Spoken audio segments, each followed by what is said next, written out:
দফায় দফায় ধাওয়া পাল্টা ধাওয়া আর পুলিশের লাঠিচার্জ যেন রণক্ষেত্র মতিঝিল এলাকা।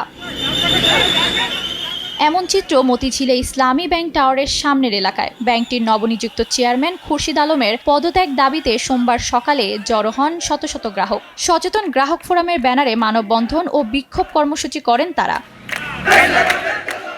এক পর্যায়ে পুলিশ আন্দোলনকারীদের সরিয়ে দিতে চাইলে শুরু হয় সংঘাত। আতঙ্ক ছড়িয়ে পড়ে চারদিকে। থমকে যায় মতিঝিলের সব ধরনের যান চলাচল। পুলিশের দাবি বারবার অনুরোধ করার পরও রাস্তা না ছাড়ায় কঠোর হতে বাধ্য হয়েছেন। পিছনে যে সুন্দরভাবে অবস্থান করেন, শান্তিপূর্ণভাবে থাকেন। তাদেরকে বারবার রিকোয়েস্ট করেছি সরে যাওয়ার জন্য। না সরে যাওয়ার পরে আমরা ওয়াটার ক্যানন থেকে আমরা পানি নিক্ষেপ করেছি এবং সাউন্ড গ্রেড দিয়ে এখানে একটা স্বস্তিকর একটা পরিবেশ তৈরি করেছি।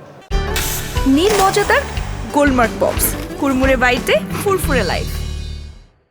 পুলিশের লাঠিচার্জে আহত হন বেশ কয়েকজন গ্রাহক। তাদের উদ্ধার করে স্থানীয় হাসপাতালে ভর্তি করা হয়। পুলিশের পক্ষ থেকে শৃঙ্খলা রক্ষার কথা বলা হলেও ভুক্তভোগীদের অভিযোগ ভিন্ন। এসালামের দোষ হলো খুরশিদ আলম, সাবেক ডেপুটি গভর্নর, বাংলাদেশের গভর্নর। সে যেন ব্যাংকের চেয়ারম্যান থাকতে না পারে। সে একজন ব্যাংক ডাকাত। বর্তমানে যে একটা ব্যাংক আছে, এই ব্যাংকে যদি আমরা হয়রানি হই, তা আমরা প্রবাস থেকে কিভাবে টাকা পয়সা পাঠাবো? আমরা শিবির করতাম, জামাত করি, আমরা দাওয়াত দিছি হাজার হাজার লক্ষ লক্ষ বাইয়ে এই ব্যাংকটা প্রতিষ্ঠিত হইয়া বিদেশি বিনিয়োগ, বাংলাদেশি বিনিয়োগ, যৌথ বিনিয়োগে মাত্র 5 কোটি টাকার ডাউন পেমেন্টে এই ব্যাংকটা প্রতিষ্ঠিত হয়।